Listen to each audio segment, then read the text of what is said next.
Appu sir ಬಗ್ಗೆ ನಾನು ಯಾವುದೇ ಇಂಟರ್ವ್ಯೂ ಆದರೂ ಕೇಳ್ತಾ ಇರ್ತೀನಿ. ಫಾರ್ ಎಕ್ಸಾಂಪಲ್ ಅವ್ರ ಜೊತೆಗೆ ಯಾವ್ದಾದ್ರು ಫೋಟೋ ಆ ಸೆಲೆಬ್ರಿಟಿಗಳು ಶೇರ್ ಮಾಡ್ಕೊಂಡಿದ್ರೆ ನಾನು ಕೇಳೋದು ನನ್ನ ಕರ್ತವ್ಯ ಅಂತ ಅನ್ಕೊಂಡಿರ್ತೀನಿ. ಯಾಕೆ ಅಂತಂದ್ರೆ ಅದು ಲೆಗಸಿ ಕಂಟಿನ್ಯೂ ಆಗ್ತಾ ಇರಬೇಕು, ಅಥವಾ ನನಗೇನೋ ಒಂದು ಹೊಸ ವಿಚಾರ ಅವ್ರ ಬಗ್ಗೆ ಮತ್ತೆ ಇವತ್ತು ಒಂದು ಗೊತ್ತಾಗ್ಬೋದೇನೋ ಅನ್ನೋ ಕಾರಣಕ್ಕೋಸ್ಕರ ಕೇಳ್ತಾ ಇರ್ತೀನಿ.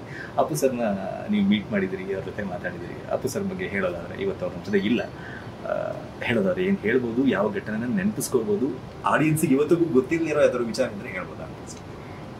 ನಾನು ತುಂಬಾ ಕಡೆ ಹೇಳ್ಕೊಂಡಿಲ್ಲ, ಅಂದ್ರೆ ನನ್ ಏನಾದ್ರು ಫೇವ್ರೆಟ್ ಪ್ರೀತಿ ಅನ್ನೋದು ತುಂಬಾ ಹೇಳ್ಕೊಳಕ್ ಗೊತ್ತಿಲ್ಲ. ನನ್ನ ಅಪ್ಪು ಸರ್ ನನ್ನ ಫೇವ್ರೆಟ್ ಹೀರೋ.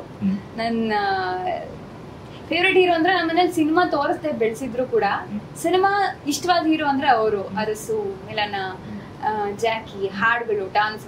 ಚಿಕ್ಕ ವಯಸ್ಸಲ್ಲೂ ಅವರು ಚೈಲ್ಡ್ ಆರ್ಟಿಸ್ಟ್ ಇದೆಲ್ಲ ತುಂಬಾ ಇಷ್ಟ ಆಯ್ತು. ಅವ್ರು ತೀರ್ಕೊಂಡಾಗ ಮನೆ ಮಂದಿ ಯಾರು ಹೋಗ್ಬಿಟ್ರು ಅನ್ನೋ ತರ ತುಂಬಾ ಜನ ಹತ್ತಿರ್ತಾರೆ. ಆ ತರ ಕಣ್ಣೀರ್ ಆಗ್ದವಳಲ್ಲಿ ನಾನು ಒಬ್ಳು. ಸರ್ನ ನಾನು 3-4 ಸಲ ನೇರವಾಗಿ ಭೇಟಿ ಆಗಿದ್ದೀನಿ. ಮೊದಲನೇ ಸಲ ಮೋಸ್ಟ್ಲಿ ಅನುಬಂಧ ಅವಾರ್ಡ್ಸ್ ಬಂದಾಗಿರ್ಬೇಕು, ಅಥವಾ ಮೊದಲನೇ ಸಲ ನಾವು ರಾಜಹಂಸ ಪ್ರಮೋಷನ್ ನಾವು ಹೋಗಿದ್ವಿ ಅವ್ರ ಮನೆಗೆ. ಅವ್ರ ಮನೆಗೆ ಹೋದಾಗ ಅವರು ಬೈಟ್ಸ್ ಏನೋ ಕೊಡ್ಬೇಕಿತ್ತು, ಕೊಟ್ರು. ನಾನು ಅಷ್ಟಾಗಿ ಪರಿಚಯ ಅಲ್ಲ, ಹೊಸ ಮುಖ ಅಷ್ಟೇ, ಎಷ್ಟು ಬೇಕೋ ಅಷ್ಟು ಆ ತರ ಐತೆ.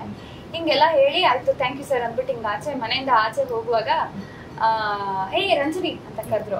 ಏನ್ ಮತ್ತೆ ಕರೀತಾ ಇದಾರಂತ, ನಿಮ್ ಮನೆಯವ್ರಿಗೆಲ್ಲ ನಿಮ್ ಜೊತೆ ಫೋಟೋ ಬೇಕಂತೆ, ನಿಮ್ ಸೀರಿಯಲ್ ನೋಡ್ತಾರಂತೆ ಅಂತ ಅಂದ್ರು. ನನಗೆ ಎಷ್ಟು ಖುಷಿ ಆಯ್ತಂದ್ರೆ ಇಷ್ಟು ದೊಡ್ಡ ಸ್ಟಾರು.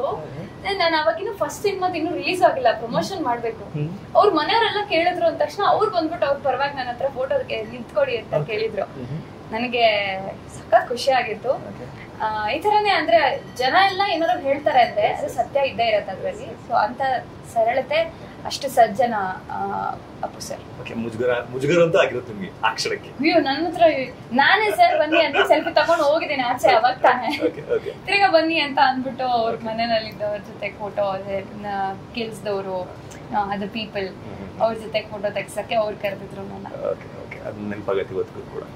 ಖಂಡಿತ. ಎಷ್ಟು ಮಿಸ್ ಮಾಡ್ಕೋತೀರಿ ಅವ್ರದ್ದು ಪ್ರತಿ ಸಾಂಗ್ ಬಂದಾಗ್ಲೂ ಅಥವಾ ಸಾಂಗ್ ಕೇಳಿದಾಗ್ಲೂ, ಜನಕ ಮನೆ ಡೋಲೆ ಸಾಂಗು, ಎಲ್ಲಾದ್ರೂ ಟ್ರಿಪ್ ಹೋಗ್ಬೇಕು ಅಂದ್ರೆ ನಾನು ಹಾಕೊಂಡು ಹೋಗ್ತೀನಿ. ಅದ್ರಲ್ಲಿ ಒಂದು ಇನ್ನೋಸೆನ್ಸ್ ಇದೆ. ಅವ್ರು ಹಾಡುವಾಗ ಕೇರ್ ಫ್ರೀ, ಸುಮ್ಮನೆ ಹಾಡ್ತೀನಿ ಅಂತ ಏನೋ ಟ್ರೈ ಮಾಡೋದಂತಲ್ಲ, ಹೃದಯದಿಂದ ಹಾಡ್ತಾರೆ. ಅವ್ರು ನಗೋದು ಅಷ್ಟೇ, ಮನ್ಸಿಂದ ನಗ್ತಾರೆ. ಆ ನಗು, ಅವ್ರ ವಾಯ್ಸು, ಅವ್ರ ಡಾನ್ಸು, ಐ ಥಿಂಕ್ ನಮ್ಮ ಇಡೀ ಜನರೇಷನ್ ಫಾರ್ ಅನದರ್ 50 ವರ್ಷ ನಾವು ಖಂಡಿತ ಇಷ್ಟೇ ಫ್ರೆಶ್ ಆಗಿ ನೆನ್ಪಿಟ್ಕೊಂಡಿರ್ತೀವಿ ಅನ್ಸುತ್ತೆ. ನಮ್ಮ ನೆಕ್ಸ್ಟ್ ಜನರೇಷನ್ಗೂ ತೋರಿಸಿ ಪಾಸ್ ಆನ್ ಮಾಡ್ತೀವಿ ಅನ್ಸುತ್ತೆ. ಹೇಗೆ ಅಣ್ಣವ್ರನ್ನ ನಮಗೆ ನಮ್ಮ ಹಿರಿಯರು ಇಂಟ್ರೊಡ್ಯೂಸ್ ಮಾಡಿಕೊಂಡು ಅವರ ಸಿನಿಮಾಗಳ ಬಗ್ಗೆ, ಅವ್ರ ವ್ಯಕ್ತಿತ್ವದ ಬಗ್ಗೆ ಹೇಳ್ತಾ ಬಂದ್ರು, ನಾವು ಮುಂದಿನ ಜನರೇಷನ್ಗೂ ಅದನ್ನ ಪಾಸ್ ಆನ್ ಮಾಡ್ತೀವಿ ಅನ್ಸುತ್ತೆ.